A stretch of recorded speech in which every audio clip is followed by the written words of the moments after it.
Olá, pessoal. Eu sou Isabela Venturosa, estou aqui com o Benedito Medrado hoje, no momento Covid, para falar um pouco sobre homens, masculinidades e violências em tempos de pandemia. Vou me apresentar rapidamente e já passar para o Benedito. Eu sou antropóloga, sou doutoranda em antropologia social no PAGU, na Unicamp, e sou também pesquisadora do Núcleo de Estudos sobre Marcadores Sociais da Diferença da USP. Venho aí de uma trajetória de pesquisa no campo de masculinidades, primeiro trabalhando com homens denunciados por crimes de violência contra a mulher, no contexto de grupos reflexivos, fiz uma análise das suas narrativas sobre a violência e sobre os modelos de masculinidade nesse contexto, e atualmente tenho trabalhado com a temática de homens envolvidos com os feminismos, se relacionando com os feminismos, do qual o Benedito é um interlocutor direto, pensando a possibilidade se homens poderiam ser adjetivados como feministas ou pró-feministas, ou aliados do feminismo, e o que implicaria isso, né? Basicamente é isso. Benedito? Então, eu sou Benedito Medrado, eu sou psicólogo de formação, me formei na Universidade Federal de Pernambuco e fiz mestrado, na verdade, desde a graduação, uma opção e uma escolha, enfim, por orientar meus trabalhos, meus estudos no campo da psicologia social. Então, mestrado e doutorado eu fiz nessa área, e nesse percurso entre o mestrado e o doutorado, na época o tema de interesse do mestrado foi masculinidade, então já desde o início do mestrado foi esse o meu foco, e no final do mestrado eu fundei uma organização junto com Jorge Lira, que chama Instituto Papai, em 1997, já são aí 23 anos, e em 2002 eu entrei na Universidade Federal de Pernambuco, já depois de concluído o doutorado, desculpa, 2004. Eu terminei em 2002 o doutorado, entrei em 2004 como professor do programa de pós-graduação em psicologia e do departamento de psicologia no curso de graduação. E aí, nesse espaço, eu coordeno hoje o núcleo de pesquisa, um núcleo feminista de pesquisa sobre gênero e masculinidades, que é o GEMA. Então, a gente já se conhece, né, Isabela, há algum tempo, e a ideia é que a gente possa conversar um pouco. Obviamente, acho que a expectativa nem de quem está assistindo e nem a nossa deve ser da gente concluir, trazer conclusões ou informações que possam, de fato, compreender esse momento que a gente está vivendo. Acho que a gente está tentando, quase tateando, em relação a algumas questões que nos são caras e que, de algum modo, eu percebo que nesse momento da pandemia é quase como se o ângulo tomasse uma outra posição, né? A gente não são problemas novos, provavelmente que a gente vai conversar aqui, mas talvez contornos novos que são assumidos em função desse que a gente pode chamar talvez até como primeira fase da pandemia, né? Porque eu acho que a gente ainda vai vivenciar outros momentos relacionados a ela, mas eu acho que esse particularmente marcado pelo confinamento, pelas dúvidas iniciais sobre a origem desse vírus e tudo mais, sobre tratamento, e essas medidas preventivas, particularmente essa que nos colocou, inclusive, nesse cenário agora de comunicação virtual, e que a gente, eu acho, enfim, vamos conversar um pouco, né? A ideia é essa. Sim. É interessante pensar que esse momento atual nos coloca num lugar muito diferente, e muito limitado em certos termos, mas também propicia esse tipo de diálogo aqui entre a gente, eu estando em São Paulo, você em Recife, e fazendo essa conversa hoje, que eu acho que é tão importante, é um prazer mesmo dividir o espaço com você, Benê. Acho que pautar essa questão das masculinidades, a gente já começa anunciando que não se pode perder de vista que não é uma conversa tão somente sobre gênero, mas também sobre raça, sobre classe, sobre uma série de outras diferenças e desigualdades. Então, nesse momento, a gente tem olhado muito para questões de racismo e como as diferentes populações têm sido afetadas pela pandemia. E uma coisa que salta aos olhos quando a gente começa falando de masculinidades nesse contexto é também a presença dos homens nas ruas, que é uma coisa que aqui eu moro no centro de São Paulo, eu vejo muito homem na rua, talvez sejam os principais agentes a estarem desrespeitando de algum modo a quarentena, né, são mais se colocam mais em risco no cotidiano, se colocam mais em risco na vida cotidiana normalmente, e agora na quarentena parece que isso tem persistido. Caminhando para além disso, eu vejo que, para quem trabalha com masculinidades, um outro assunto que logo no início já nos trouxe um alerta foi a questão da violência contra a mulher e a possibilidade de que a sua ocorrência tenha se ampliado por conta do fato dos homens estarem mais em casa, né, em tese. A gente tem uma questão aí que é também de um momento de muita ansiedade e um certo emocional fragilizado, e isso ligado também ao abuso de álcool e drogas, também mais, que ocorre mais entre os homens, tudo isso vira um certo caldeirão que propicia esses conflitos entre familiares, de homens e mulheres, os feminicídios e tudo mais. Então, uma primeira preocupação nossa foi com essa questão de como as mulheres seriam afetadas pela presença dos homens e por essa instabilidade do momento. Com isso, alguns grupos no Brasil que trabalhavam com homens denunciados por crimes de violência passaram a realizar grupos reflexivos, um certo modelo de intervenção e de acompanhamento dos homens, também online. Então, hoje a gente sabe que tem alguns grupos ocorrendo de maneira virtual para dar essa escuta aos homens e conversar sobre outras referências de como lidar com os conflitos, com os medos, com as ansiedades, e tentar produzir outras relações, né? A gente vê que muitas coisas estão sendo colocadas mais para fora agora. Por exemplo, muitos conflitos em casa pela questão doméstica de divisão de trabalho. Os homens também permanecem não participando, e agora parece que o trabalho é dobrado, né? Porque mais tempo em casa, mais gente em casa. Seguindo um pouco aí, a gente tem uma preocupação que se liga tanto ao abuso de substâncias, de álcool e drogas, que é também mais prevalente entre os homens, quanto a questão do suicídio. A gente tem lido notícias sobre um aumento dos chamados do SAMU, das tentativas de suicídio. A gente sabe que no cotidiano, fora da pandemia, a gente tem mais mortes entre homens. Também é uma forma bom, nem sei como pautar isso, não sei como você veria, Benê, sobre... Não diria, é uma violência contra si mesmo, não sei como, é outra forma de olhar para essas questões, né, como a gente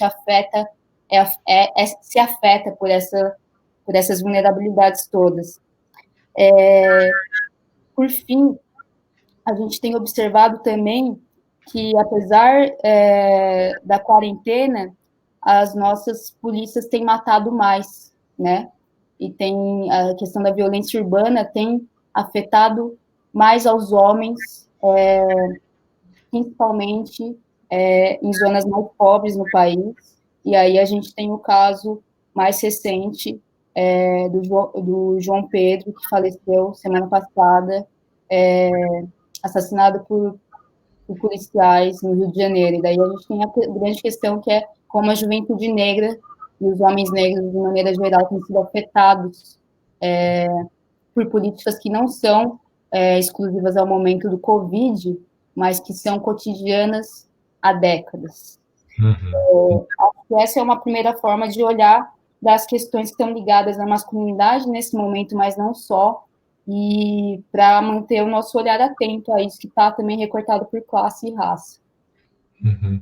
Porque eu acho importante que a gente consiga, eu acho que atualizar as discussões que a gente já vinha fazendo, né? Que eu acho que um pouco do que tu colocou, Isabela, assim, pensar o doméstico, pensar a dimensão do cuidado e a gestão dos riscos. Essas três coisas são organizadas, orientadas a partir de uma pedagogia de gênero. Então, assim, os homens nós homens não somos socializados, educados. A produção simbólica, inclusive, não só nos processos de socialização, mas na mídia de um modo geral, nas formas de comunicação. Quando a gente pensa os homens, a gente não pensa a partir do exercício do cuidado, a gente não pensa a partir do exercício e da divisão de trabalho doméstico. E também a gente não pensa na perspectiva da gestão dos riscos. Não é à toa que, inclusive, quando os pesquisadores começam a trabalhar no campo de gênero, na verdade, trabalhar com os homens a partir da perspectiva de gênero, se enfatiza tanto a ideia de que os homens não são socializados para a prevenção. A prevenção é uma dimensão da socialização e dos modos de ser que se constrói a partir da experiência feminina. Então, entre arriscar-se e prevenir-se, os homens se arriscam.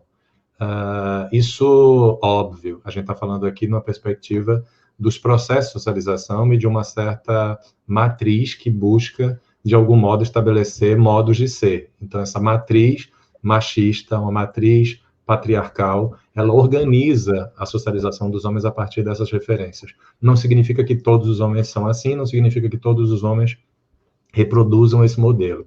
Isso a gente aprende desde John Scott, quando vai falar lá que nós não reproduzimos literalmente as prescrições de gênero, mas também a Raewyn Connell, quando ela traz o conceito de masculinidades no plural, para poder falar exatamente das experiências diversas, que tem uma matriz que regula, ela não deixa de existir, que a Raewyn Connell vai chamar de masculinidade hegemônica, que é um conceito bastante questionável, enfim, do ponto de vista conceitual, teórico, conceitual, mas que, de fato, a gente pode, independente dessa ideia, desse conceito particular, a gente pode pensar que existe um certo ordenamento social que se organiza a partir de uma certa matriz que define o que é o masculino.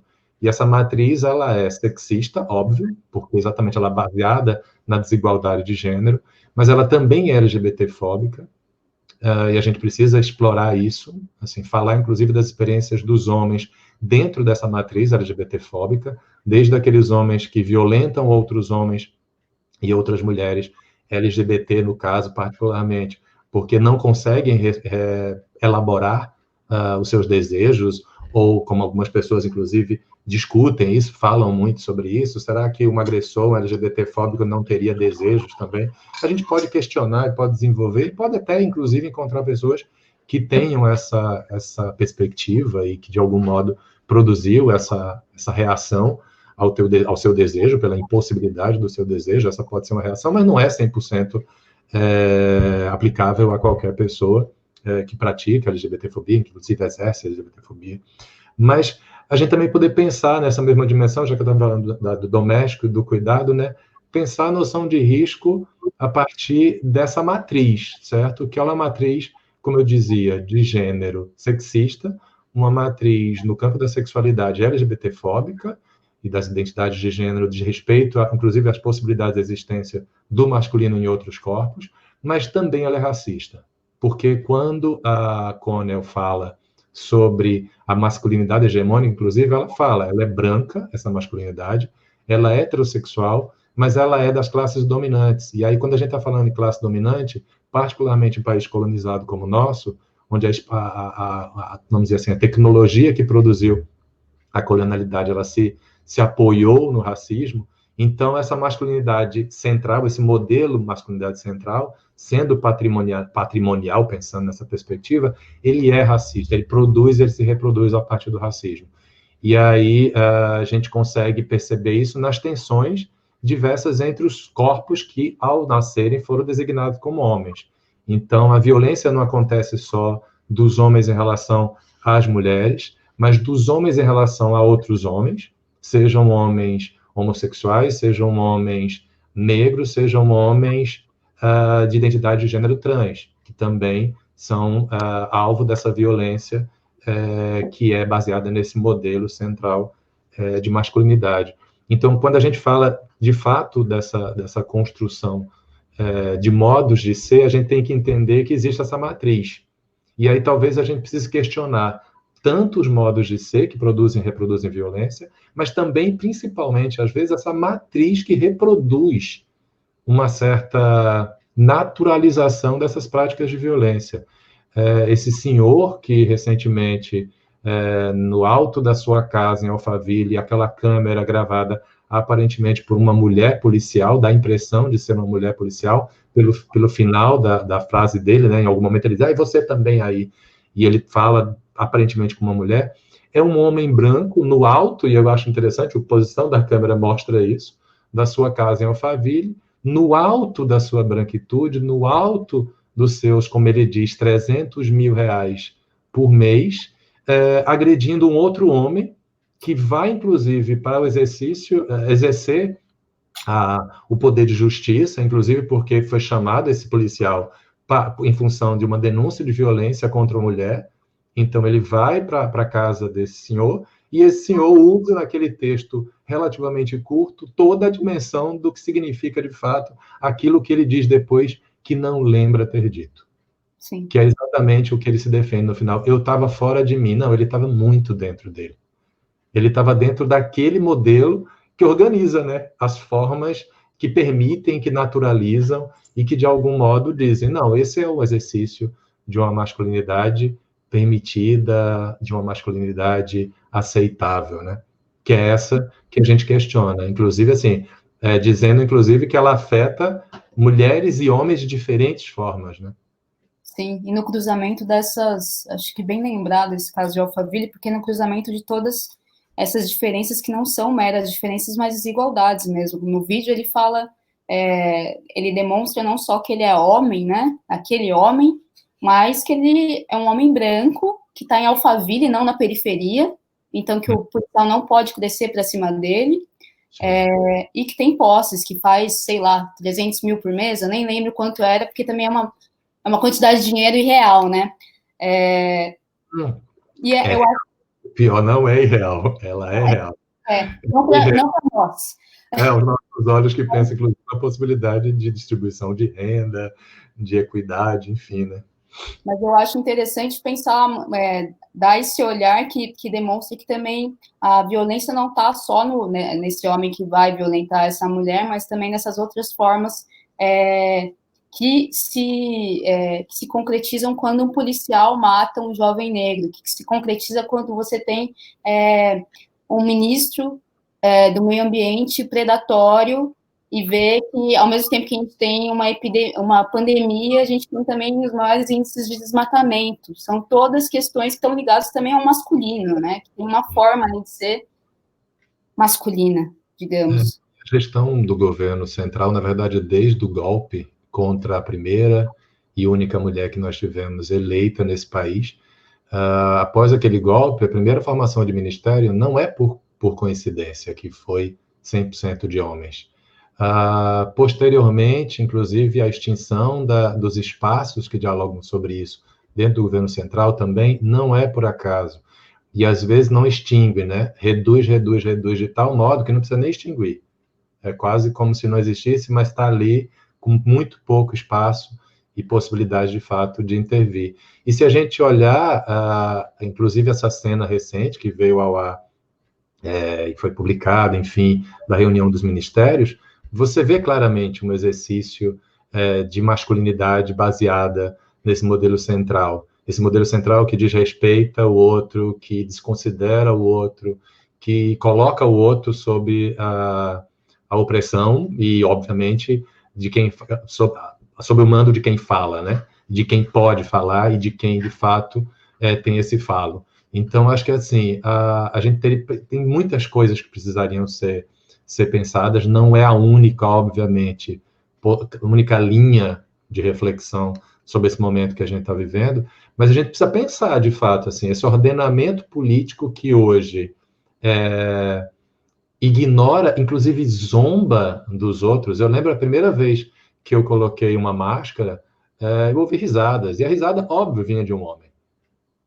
Olha, o corona, engraçado, não sei o quê. Esse homem era o homem, o feirante, no meu bairro, que eu faço parte de um projeto, que é uma feira agroecológica, e era um homem que estava fora da feira, mas que comercializa também.